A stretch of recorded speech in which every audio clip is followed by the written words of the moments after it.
Thank you so much. It's wonderful to be back in South Africa, seeing old friends and new friends. We're in for what I hope will be a fantastic discussion focusing on the future of multilateral organizations. We started the morning with this beautiful analogy of the orchestra and jazz and the world coming together with different sounds emanating. And I want to bring in another analogy, another artist, not just the world of orchestras and jazz, but I think one of the quotes from Bob Dylan is also apt. Oh, the times are changing. And nothing more so than in the world of multilateral organizations. We meet at an extraordinary moment around the globe, where multilateral organizations created at the onset and outset of World War II to bring stability, to engage in dialogue and to keep the lines open, particularly in times of change, are facing perhaps some of the greatest challenges.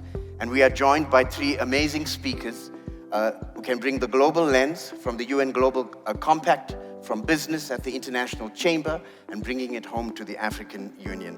I want to start from that global lens, from the lens of the UN Global Compact, talking to organizations.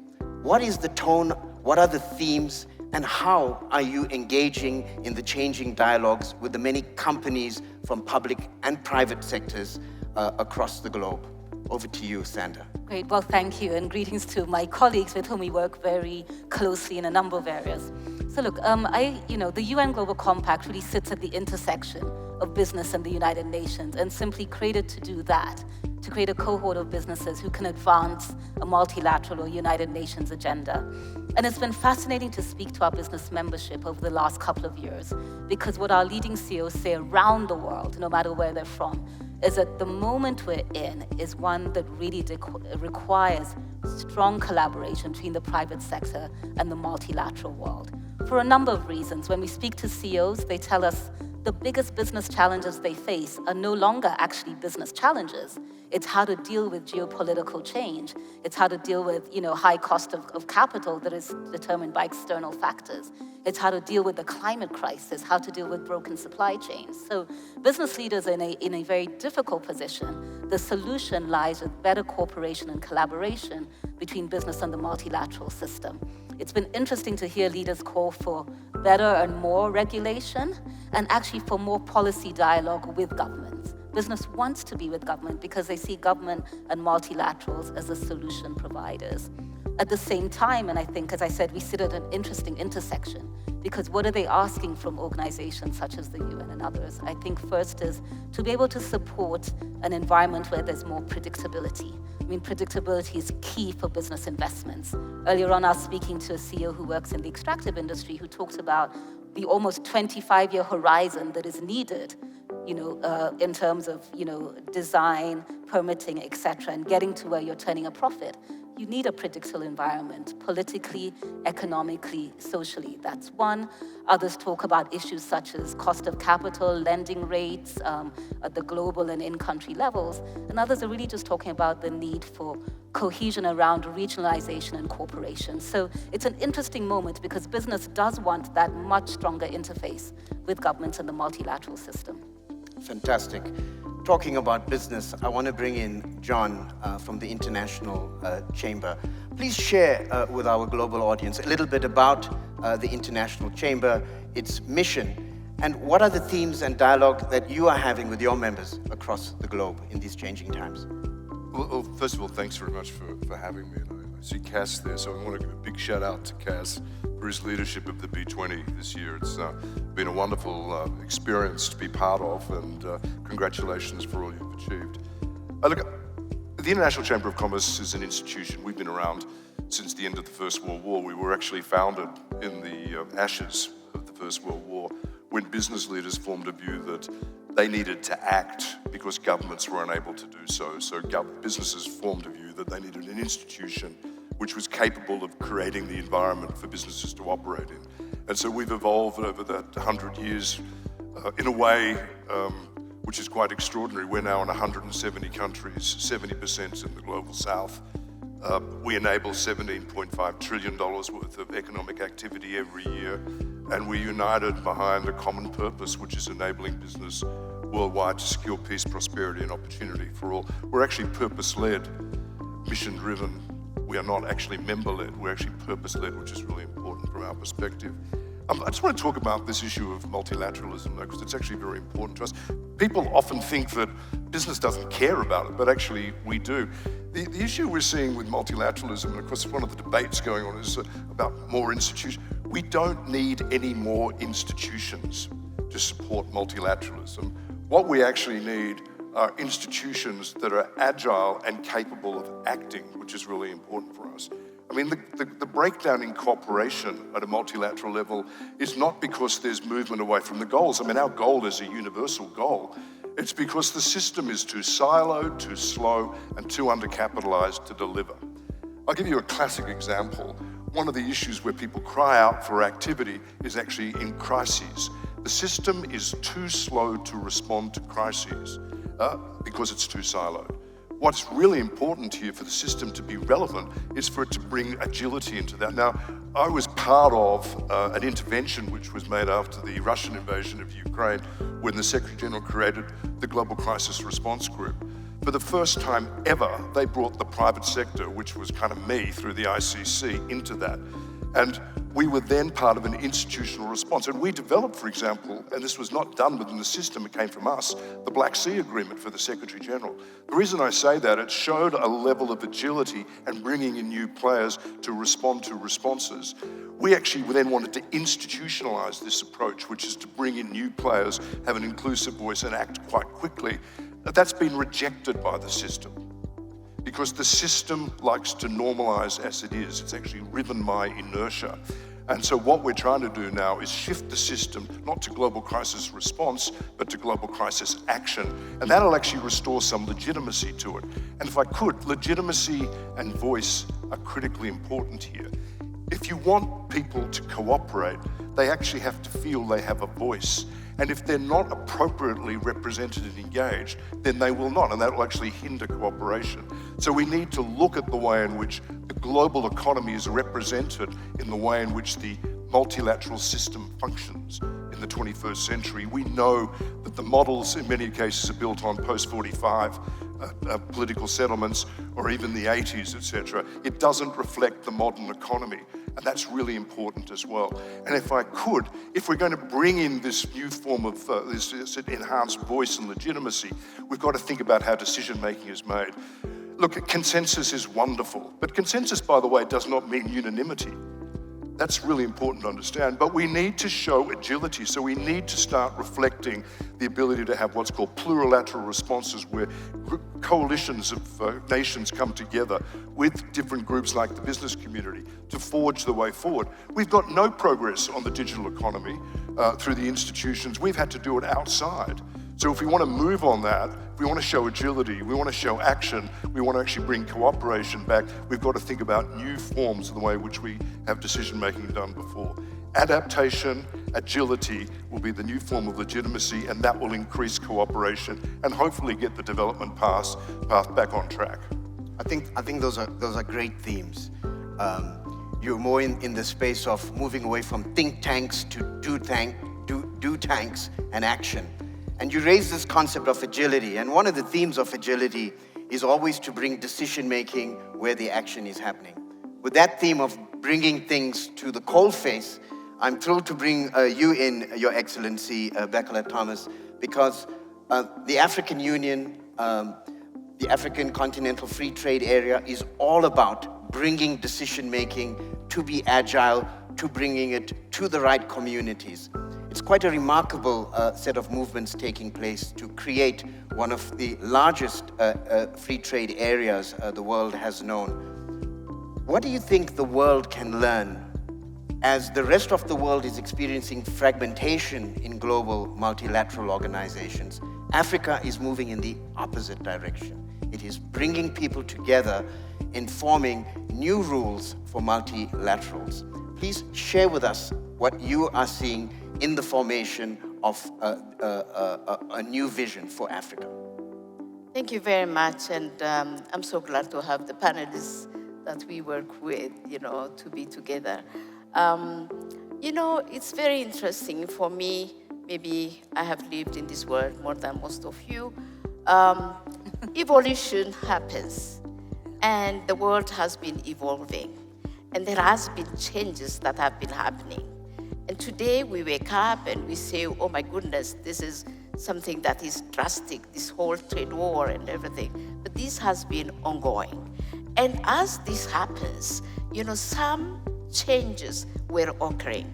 And I can speak for Africa. And I know in Asia, and I know in Europe, and I know also in Latin America, these changes were happening. In Africa, in 2013, African leaders sat together and said, listen, we need to take responsibility of our own development. We need to have our own vision. We need to really look forward and have a foresight looking. And let's just see what the Africa our children we want would look like. And they came with this blueprint that everybody is now looking at, the Agenda 2063. And in essence, because I was on the other side with the UN, the SDGs were inspired and, was informed by the Agenda 2063. And this Agenda 2063 has, some 12 flagship programs. AFCFTA is one of them, and that is a marvelous thing. But not only the AFCFTA One Trade, but we are also hoping to have one single electricity market, which is built on the regional electricity markets, which are powered by the regional power poles. Not even in America we have that. Okay? Not only that, but we are also aspiring to have one single transport market, the air transport market. So there are many things that is envisaged in the document, and they are being implemented phase by phase. Now, talking about infrastructure, for example, our program for infrastructure development, in Africa, we have got 69 projects that connect Africa from north to south, from east to west, and within each blocks, connecting them digitally, through rails, through water, through roads, and, it's just a very transformative, effort. And this is really new, okay? And, what is needed is financing. Today, as we speak, what we have done is that Africa should really lead by example, and therefore we brought, the financial multilateral development banks, the African financial multilateral development banks, and they created an alliance. And in this alliance today, there are 15 memberships. And these 15 of them brought their assets together and are trying to support the infrastructure development. We were in Luanda just a week ago, and we put in place 13 projects that they selected among the 38 projects that were presented at the investment forum, where literally most of you hopefully were there. But from the 38, this alliance of African multilateral development banks selected 13 of them, and then pledged $1.5 billion, out of which 100 million for project preparation. Yes, it deserves a clap. Well done. The African financial institutions also, led by ADB and led by Afreximbank and others, said that they would really like to see the architecture of African financial institutions and review it and make it fit for purpose. Is it really responding to the aspirations articulated in the Agenda 2063? And that's also fantastic, that's coming out. But this didn't come out just recently. It was something in the being from before. So there has been some change going on.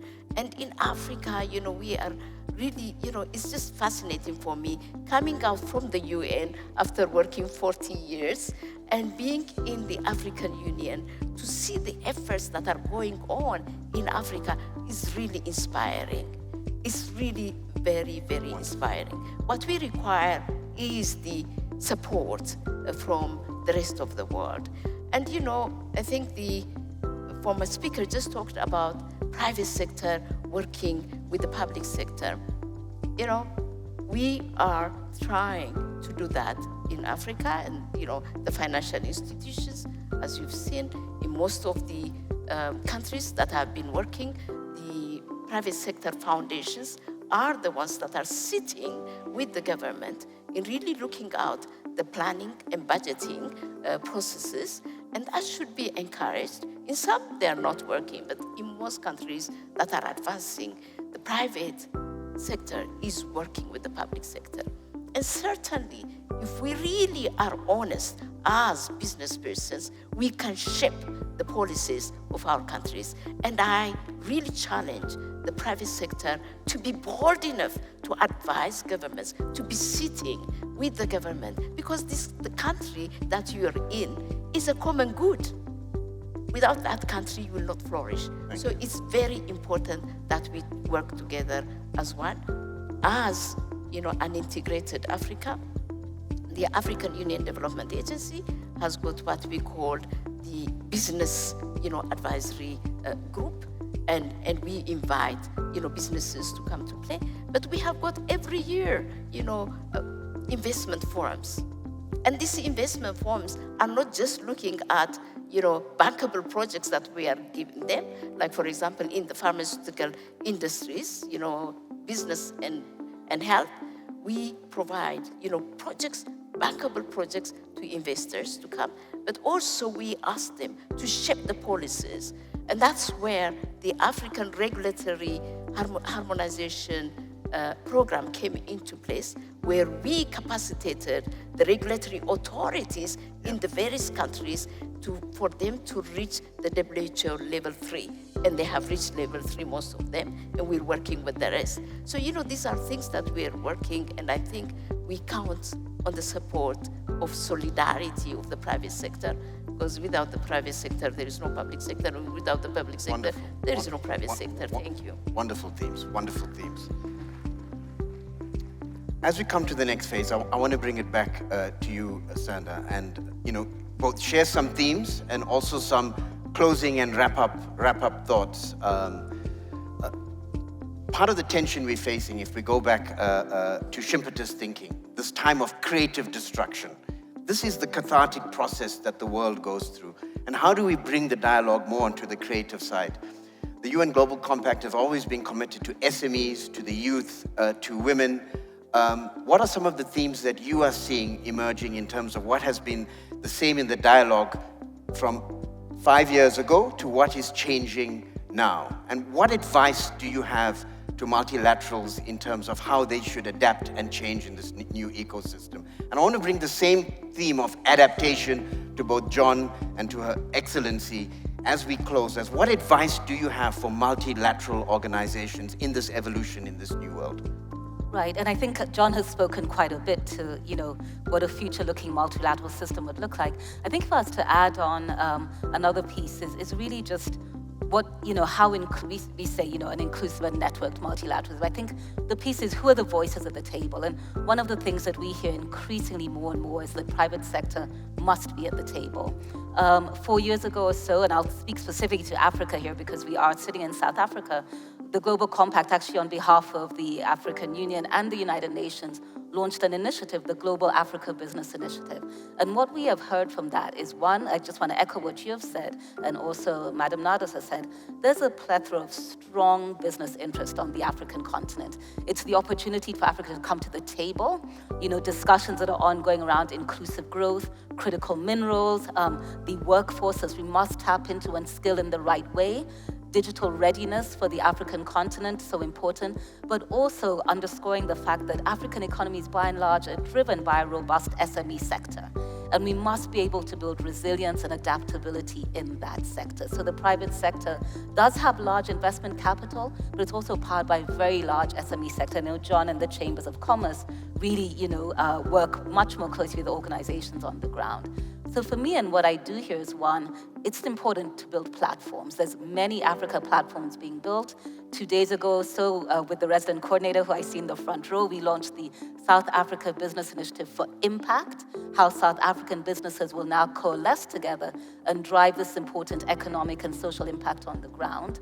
The importance of regional platforms and the importance of global platforms. Now, how the multilateral system then coalesces to support with agility the system is really, really important. And I think that space for private action, be it to drive and move from dialogue and commitments to delivery is really important, but also to be involved in the process of ideation and co-creation.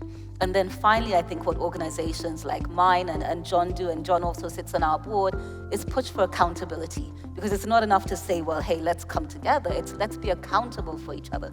We've both just come back from the climate conference in Belém. Right. And what we're hearing from businesses is, look, governments, if you're going to set your nationally determined contributions at this level of ambition, they must be held at that level of ambition, because businesses investing in innovating and in moving forward on issues such as the energy transition and climate, this is not the time to have government ambition or certainly multilateral ambition slip down the tracks. So there's delivery, there's accountability, and there's partnership. Fantastic.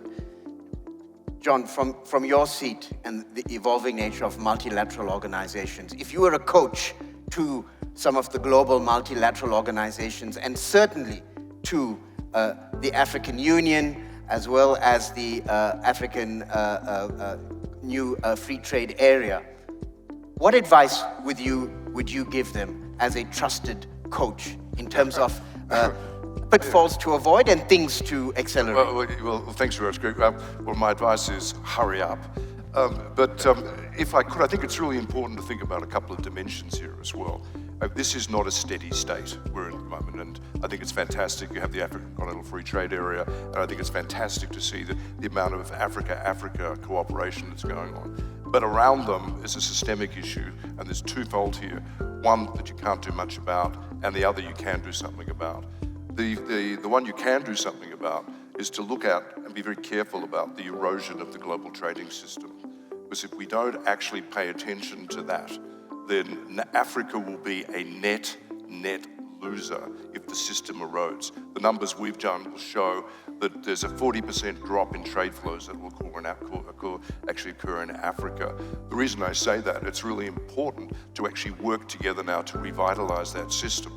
And we're leading a global project to do that because, again, business, we can knit together the global business community to do that. Because what's important is to get more value, more economic activity, because at the same time as the erosion is going on, unless it's checked, there's actually a collapse in development assistance funding. So it's a potential double whammy here as well. So it's really important to look at the ground that may be moving around you and work on those two elements. And the way through that is through increasing economic activity, doing whatever we can to do that, and that's what we're very focused on. The second issue I talked about, which is harder for Africa to deal with on its own, is basically systemic issues, and in many respects, they're actually part of the G20. You talk about the importance of access to finance, private sector finance, to support investment in infrastructure in Africa, but the cost of that finance is too high.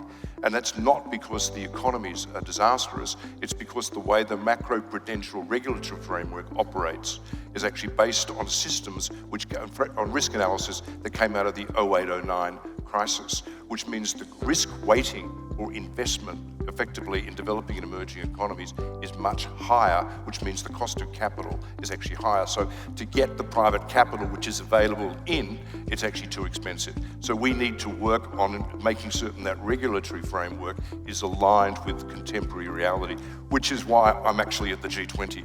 Because the G20 is capable of doing that, and that's something we've taken up through the Finance and Infrastructure Task Force that I'm on, to get that appropriately weighted so that we can free up 3 to 4 times the amount of capital that needs to be made available at commercial rates with commercial returns to invest in developing and emerging economies, and in particular in Africa. Fantastic, fantastic, fantastic. Your Excellency Bekele-Thomas, as we come to our last few minutes, you have walked both paths at a global multilateral organization and now very firmly with 2 feet on the ground in Africa. We've heard some of the advice and insights, but you coming from this world, when we were speaking in the build-up to this panel, you shared that while Africa is finding its own feet, its own voice, and actually setting a blueprint for many parts of the world and multilaterals. What would you like to see more of from global multilaterals to be an enabler to the vision that you are pursuing? Well, you know, I have been taught by my parents that, you know, before you ask someone, you have to really do whatever you can yourself. And that is the position I have. Africa, you know, has all what it takes to make sure that its continent is solid, stands on its feet. And that's what we are doing, okay? The second thing is, yes, the regulatory framework is not only for others, but for our own private sector. We need to really have reforms. We need to create the conducive environment for private sector to work and to operate and to make business and to make money. We need to build our value chains, because there is no way that we can just export our primary products and then, you know, bring in the finished goods and make that change that is required. We need to really build our sources. We need to employ our young, creative, young youth, you know, that have got all the potentials. And therefore, you know, the value chain, you know, industrialization is very key, and we need to focus on that. And in that, yes, I am asking our leaders to focus. Focus on yourself. Believe in ourselves, you know, and have trust in ourselves. And then we can ask others to come in and support. And I truly agree that, you know, cost of capital is high. There are many other things. There is the perception aspect of it, but there is also the whole economic base that we need to really make sure that it's solid, you know. And therefore, I think, you know, industrialization value addition is very critical. Creating the supply chain is critical and very important. We need to have infrastructure put in place, and that's why we have got all these, the PIDAs, the PIDAs, and all these multilateral continental programs that we have put in place. But in order to do that, yes, we need funding. And sometimes we look outside, but we have also our pension funds. We have our sovereign wealth that is there. We have to really curb the illicit financing, and that's where private sector should come join us with us, AU institutions, and put that in force, you know, to make sure that, you know, our capital stays within. We have got our diaspora everywhere. Remittances come, but they are not put in good use. The utility value of these resources coming, the capital coming from the diaspora community is very low. We need to valorize all that. So, you know, there are so many things that we need to do, and we don't have time. We have to accelerate. And that's why the second 10-year implementation plan is a plan of acceleration. And we want you, private sector, to join us. Yes, we're not agile as public institutions, governments, we're not agile, but you can help to make institutions agile, not only for the public sector, but for your own sake, so that you can grow also with the continent. Thank you very much. Wonderful, wonderful. Thank you. As we close, I want to thank our esteemed panel, but also take a moment to thank the organizers of the B20, Cass Kovadia, Honorable Chairman Nonkululeko, and just come back to the themes that were so aptly raised as we started the morning about the world becoming more complex, needing leaders that are not afraid to step into the challenges. And lest we forget, we are in Johannesburg, in Sandton, and the shadow of Nelson Mandela in Sandton Square looms over us, an expert in navigating what seemed to be impossible. That when complexity is increasing and people seem to be pulling apart, there is always the willpower of leaders to come together. And the value of multilaterals in being convening grounds to always show in the shadow of Nelson Mandela across the road that we always have more in common that sets us apart, whether it is the African dream of multilateralism or the global dream. With that, let's use this opportunity at the B20 to seek what we have more in common, and when we move into what John says, agility, getting things done, and leaving with tangible outcomes that drive us forward. Thank you, everyone. Thank you to the panel.